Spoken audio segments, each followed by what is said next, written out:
Chào các bạn, mừng các bạn đã đến với shop của Milo. Thì bây giờ như lời hứa thì mình sẽ nói các loại slime mới của shop nha. Lúc chiều thì mình có nói một video nói về hai loại slime. Bây giờ mình sẽ nói lại hai loại slime đấy nha. Đây nha, đây là slime mình lại quên này. Đây là slime cây đánh răng bạc hà, mùi rất là thơm của bạc hà nha. Còn đây là slime kẹo cao su nha, rất là dai và dẻo luôn á. Để mình sắn cái tay áo lên. Mùa đông rất là lạnh luôn mọi người ạ. Với giá là 15k nha, bằng giá nhau hết nha. Còn cái loại tiếp theo là loại kẹo bông gòn sắc màu. Ở đây thì có những hạt sắc màu nha. Em này có màu hường và các đủ màu nha, đủ 24 màu nha mọi người. Rất là dai luôn. Với giá là 15k nha. Hì hì hì. Im. Im.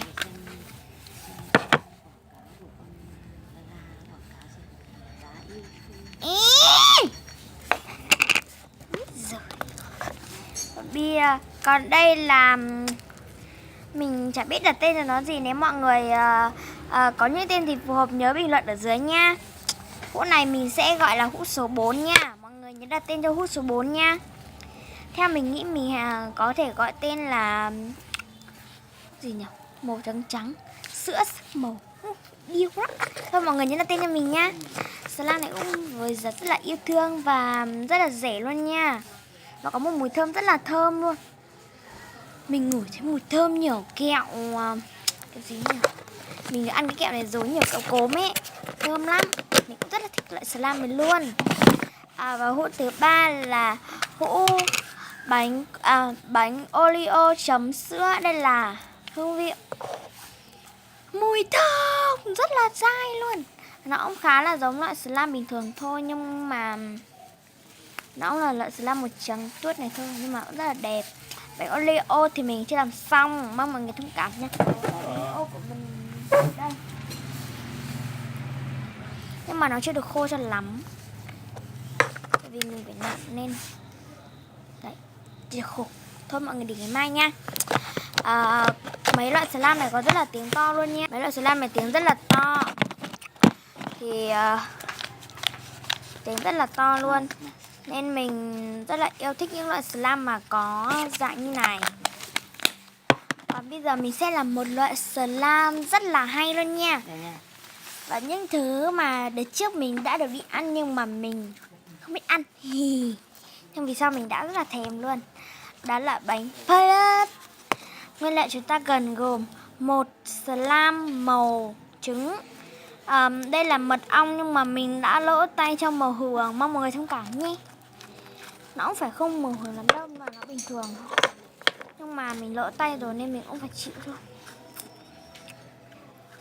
Hai loại slime này có tiếng rất là to nha, và rất là dẻo dai luôn. Mình định làm này slime trong, này cũng là slime trong nhưng mà nó không được trong cho lắm. Đấy, đây là tiếng của slime. Đây mình sẽ quay cho mọi người nhìn nha. Đây, tiếng rất là to đúng không mọi người?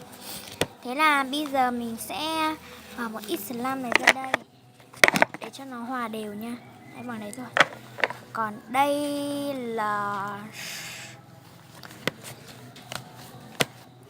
đây mình có một cái miếng này, mình hãy để đây để in hình này.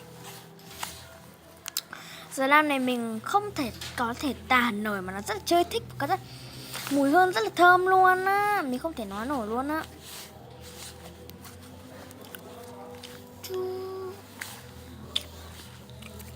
Slime của mình làm cái nào cũng có thơm ấy nha mọi người.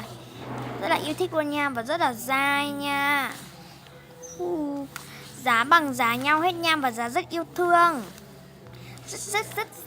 Rất là yêu thương nhung. Chưng. Chẳng qua là mình không có loại hũ to này, được sau mình có loại to mình sẽ làm hũ to nha.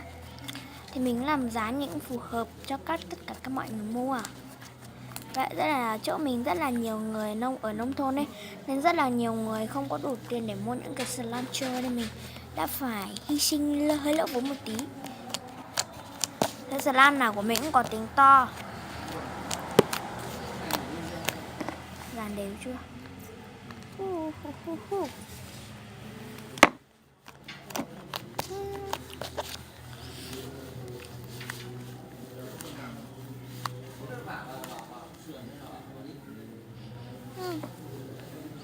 Thơm nè. Slime nó cũng thơm. Slime là mình làm thơm hết cả. Không phải là mình khen slime của mình đâu, nhưng mình làm cũng khá là chưa thích. Hoàn toàn mình không làm bằng hàn the nha. Mọi người không phải lo đâu nha. Mình làm bằng Activider với lại dung dịch làm đông này, với cả borax nữa nha. Mình làm 3 thứ đó. Cái này rất là dai luôn nhờ mọi người nhờ. Tóm lại là từ cái lúc mình làm slime, đợt là mình làm slime mà thích nhất luôn ấy. Mình muốn làm lại quá hi. Từ để mình tự xem lấy loại slime. Thử lấy loại slime trong này. Slime này cũng khá là ấy, nhưng mà không được mềm cho lắm. Nhưng mà cũng khá là chơi vui gì nhỉ. Tiếng to. Rồi mình thích em slime này nhất. Bây giờ mình sẽ làm bánh pellet nha. Đây là một chiếc hút slime mình đã để cho nó hòa và nó đã đủ nhé. Bây giờ mình sẽ để vào nha. Mình sẽ không trộn cái slime này đâu nha mọi người. Vì rất là đẹp luôn. Có nhiều bạn có thể mua về để trang trí cho bàn học của mình nha. Với giá là 15k một em thôi nha. Giờ mình sẽ làm một cái slime tiếp nữa. Cái này để ự luôn. Làm tiếp theo là màu này với lại màu này thôi nha. Bây giờ mình sẽ tận dụng luôn. Bây giờ mình sẽ làm một cái slime ngũ sắc 3 màu nha. Bây giờ mình sẽ phải lấy mỗi thứ một ít ra để còn đây, cái này để cho bằng này. Đây, cho một ít đây. Đây, bằng này nha, cho nó hòa ra đã.